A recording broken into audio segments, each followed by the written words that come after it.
서울 강서구 가양역 부근에서 연쇄적으로 발생한 실종 사건이 아직도 실마리가 풀리질 않고 있습니다. 그 내막에 대해 지금부터 하나하나 알아보겠습니다. 실종자 성명 김가을, 1998년생. 그녀는 2022년 6월 27일 서울 가양역 3번 출구에서 마지막으로 목격된 이후 지금까지 아무런 흔적도 찾을 수 없는 상태입니다. 실종 당일 김가을 씨는 미용실에 다녀오겠다며 집을 나섰으며 이후 아무 문제 없이 자신의 SNS에도 파마하자마자 비바람 맞고 13만 원 증발, 역시 강남은 눈뜨고 코 베이는 동네라는 미용 인증글을 남기기도 했었지만 이후 가양역 3번 출구로 나와 가양대교 남단 방면으로 걸어가는 CCTV에 찍힌 것을 마지막으로 어디에서도 발견되지 않고 있습니다. 현재 대부분의 실종 사건은 단순 가출이며 작년 기준 한국에서 접수된 실종 신고자는 66,259명이었지만 이 가운데 발견되지 않은 사람은 1.4%에 불과하죠. 이 때문에 경찰은 특이사항이 없다면 우선 가출인으로 분류하게 되는데, 다만 미취학 아동의 경우 3에서 6시간, 청소년은 48시간, 성인은 일주일이 넘게 신변이 확인되지 않는다면 실종이 장기화될 가능성이 높다고 판단합니다. 김가을 씨의 경우 일주일이 아닌 지금까지도 그 흔적을 찾지 못하기 때문에 본 사건은 단순 가출일 가능성보다 강력범죄 또는 자살일 가능성이 매우 높은 것이죠. 우리가 가는 곳곳에 CCTV가 설치되어 있는 지금 아직까지 아무런 흔적도 찾을 수 없다는 것은 생활 반응이 전혀 탐지되지 않고 있다는 것을 의미하며 그녀의 마지막 행적은 이 사건에 더욱 큰 의문점을 가지게 합니다. 그녀는 실종 직전 119에 신고를 했습니다. 그러나 신고 내용은 본인에 대한 것이 아닌 언니가 쓰러질 것 같다라는 언니에 대한 구조 요청이었습니다. 실종 당일 밤 9시 SNS에 셀카와 글을 게시한 후 9시 반부터 언니와 연락이 두절되었고 이후 밤 11시 김가을 씨의 신고를 받은 119 급대는 집에 도착하였으나 언니는 아무런 문제가 없다고 하였죠. 이 대목에 대해 이수정 교수도 매우 큰 의문을 유발한다고 KBS 방송에서 언급했었으며 여러 가능성을 열어두고 수사를 진행해야 한다라고 목소리를 높였습니다. 이 사건은 자살 가능성과 타살 가능성을 두고 견해가 엇갈리고 있습니다. 자살 가능성을 보자면 본인의 자살에 충격을 받은 언니를 배려하여 신고를 한 것이라고 추측해 볼 수 있죠.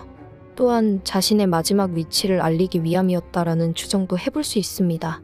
그녀가 마지막으로 발견된 가양대교 인근은 그녀의 연고와는 아무런 관련이 없는 장소입니다. 그녀의 거주지도 아니며 실종 당일 머리를 하러 간 곳도 강남이었습니다. 평소 우울증 치료를 받아온 김가을 씨는 정신적으로 의지하던 할아버지의 죽음 이후 우울증을 얻었으며 2년 전부터 자살예방센터에서 상담을 받고 정신과에서 꾸준한 약 처방을 받아오고 있던 상태였습니다. 그녀의 태블릿 PC에선 2페이지 분량의 유언이 발견되기도 했었죠. 다만 아직까지 시신이 발견되지 않고 있고 평소 우울증 치료를 하고 있었다는 이유로 타살의 가능성까지 일축하는 것은 만약이라는 가정하에 발생할 수 있는 강력범죄의 해결을 포기하는 것일 수도 있기에 사건이 최종 해결될 때까지 여러 가능성을 열어두는 것이 현명할 것 같습니다. 김가을 씨 실종 사건이 발생한 지 한 달이 조금 넘었을 무렵 가양역에서 또 다른 실종 사건이 발생했습니다. 1997년생 이정우. 그는 2022년 8월 7일 새벽 2시 15분경 가양역 4번 출구에서 마지막으로 목격되었고 그의 시신은 강화도 광성구 인근 갯벌에서 어느 낚시꾼에 의해 하반신만 발견되었습니다. 즉 머리, 몸통, 팔은 없어진 채 말이죠. 실종자가 20대 건장한 남성이기에 당시 경찰이 제대로 된 초동 수사를 하지 않은 것이 아니냐는 비판도 많았습니다. 시신은 너무 부패돼 자살인지 타살인지 여부를 알기 어려웠고 입고 있는 바지와 신발로 이정우 씨임을 확인할 수 있었습니다. 그는 실종 당일 가양역 4번 출구를 나온 후 새벽 2시 30분까지 약 15분간 본인의 여자친구와 통화를 하였으며 이를 끝으로 그의 전화기에 전원은 꺼졌습니다. 조금 전까지 여자친구와 통화였지만 하반신만 남은 채 발견된 이정우 씨를 두고 가족들은 극단적 선택을 할 이유가 없다고 하며 타살 가능성을 중점으로 수사해 줄 것을 촉구하였죠. 실제 이 사건을 들여다보면 자살 가능성은 매우 낮다고 보여지는데요. 이수정 교수도 20대 남성이 비도 오지 않는 어느 밤에 가양대교에서 멀쩡히 걸어다가 추락할 가능성이 얼마나 있겠냐고 말하였었죠.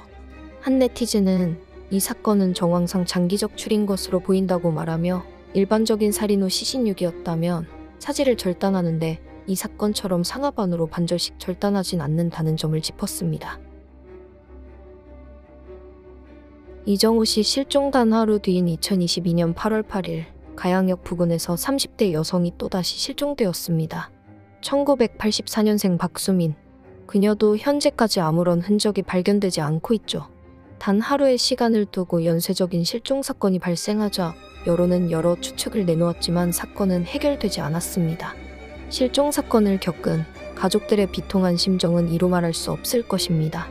시신이 발견되기 전까진 자살이나 타살이 아닌 생존 가능성 또한 열어놓고 희망을 놓지 않았으면 하는 바람입니다.